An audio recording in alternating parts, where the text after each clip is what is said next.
Good morning and a warm welcome to your show, Sunny Mornings at Encinitas.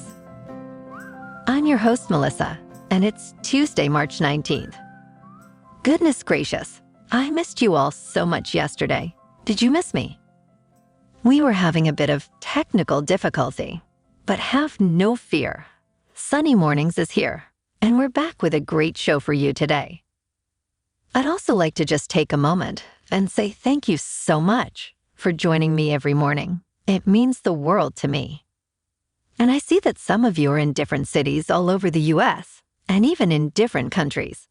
That's awesome. I'd love to hear from you. I'd love to know where you are joining from and what do you think about the show? Is there anything you'd like more of? Drop us a message on Instagram or shoot us an email. info@sunnymorningspodcast.com is where you'll find me. That's info@sunnymorningspodcast.com. Coming up on today's show, we'll get into the surf report and the weather outlook. Then we'll jump into some local news and a few interesting happenings in business, tech, and entertainment. But first, you'll be interested to know, today is National Let's Laugh Day. So go find the funniest person you know and ask them to tell you a joke. Or just watch an episode of Seinfeld. Kramer will have you laughing in no time. So now you know. And now you know what time it is. It's time for the surf report. It's a mix of northwest and south-southwest swells.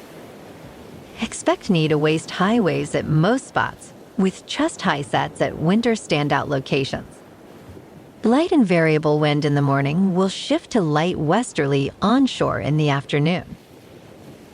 Wednesday sees the continuation of these conditions, with the addition of a new south-southwest swell, maintaining knee to waist-high surf, with potential chest-high waves at favored spots. Tuesday in Encinitas and North County, it's looking clean at 2+ feet until 10.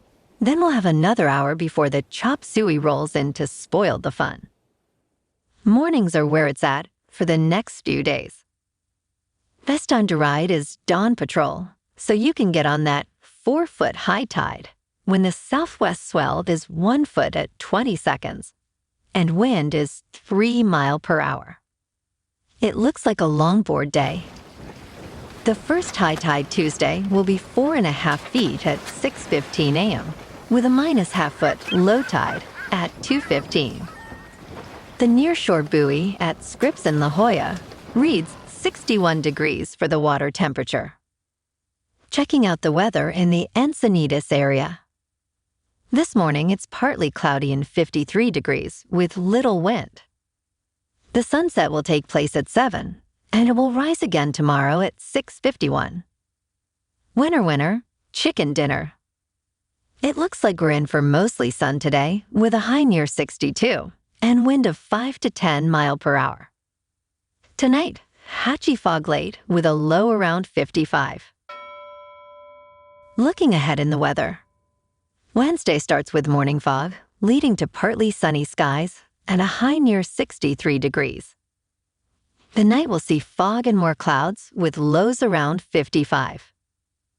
Thursday and Friday follow a similar pattern, morning fog, then clearing to highs around 63 degrees. Saturday remains mostly cloudy with a high of 62, while the night introduces a slight chance of rain and a low of 55 degrees. Sunday offers partly sunny skies with a slight chance of rain and a cooler high near 59. Bonjour, food enthusiasts. This podcast is brought to you by Versailles Cafe and Pastries in Encinitas. Nestled on El Camino Real South, just north of Encinitas Boulevard, this cafe is a haven for culinary delights. Indulge in their amazing Eggs Benedict or their gluten-free crepes. You can grab a panini for lunch or just breeze on through to get your morning coffee. They are open every day from 8 to 5. So stop on by and don't forget to tell them Sunny Morning sent you. I'm sorry to report, Blake Snell, a two-time Cy Young Award winner, has inked a two-year, $62 million contract with the San Francisco Giants, enriching their pitching staff. This deal, coming just before opening day, includes an opt-out after the first year. Snell's signing is part of the Giants' impactful offseason moves, including acquiring Matt Chapman and several other key players, showcasing their ambitious team-building strategy. Snell's performance with the San Diego Padres, leading in ERA and other metrics, sets high expectations for his tenure with the Giants.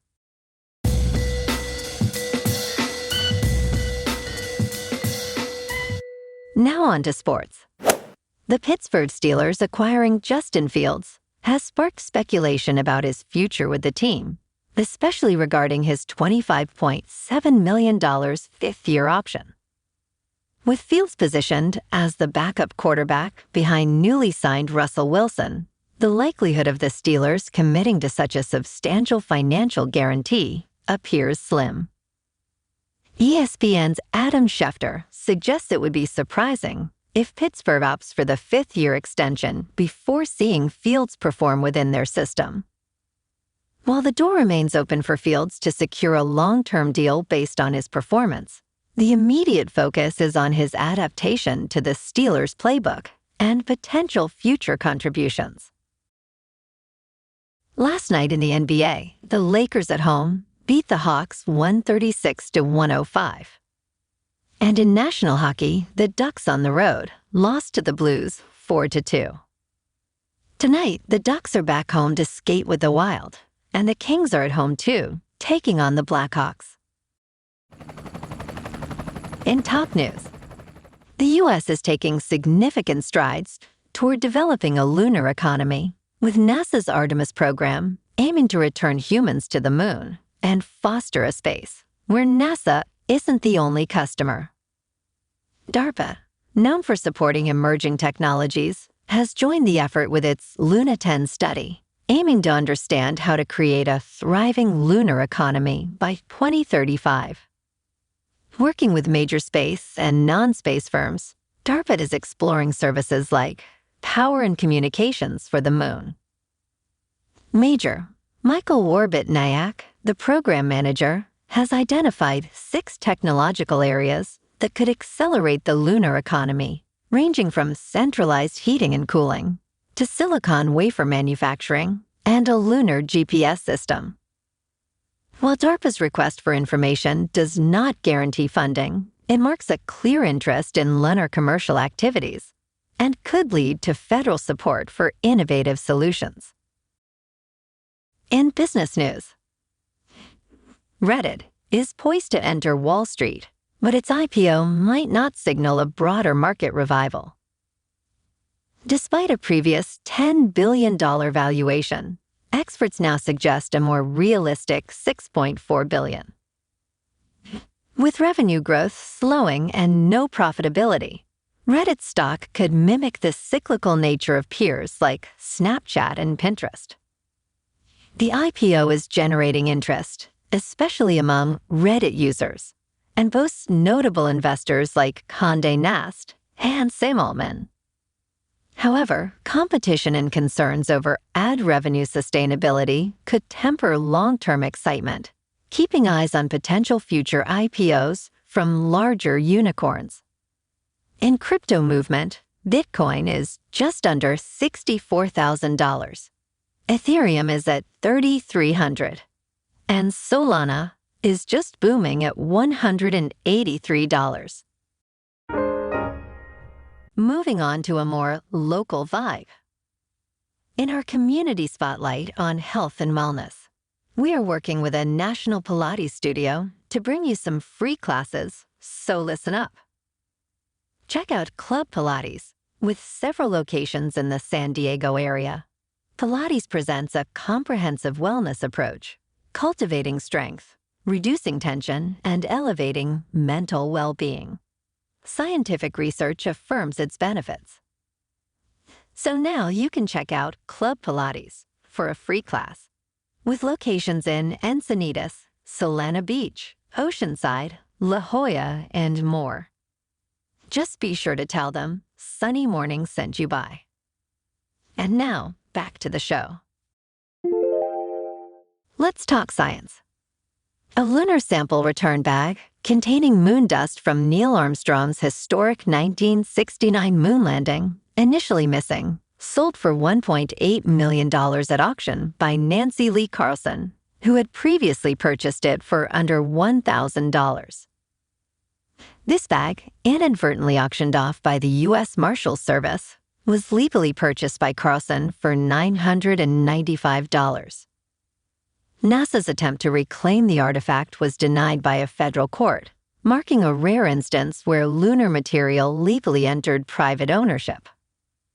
This case underscores the complex history and value of space artifacts, highlighting both the challenges of preserving national treasures and the intense interest in space memorabilia.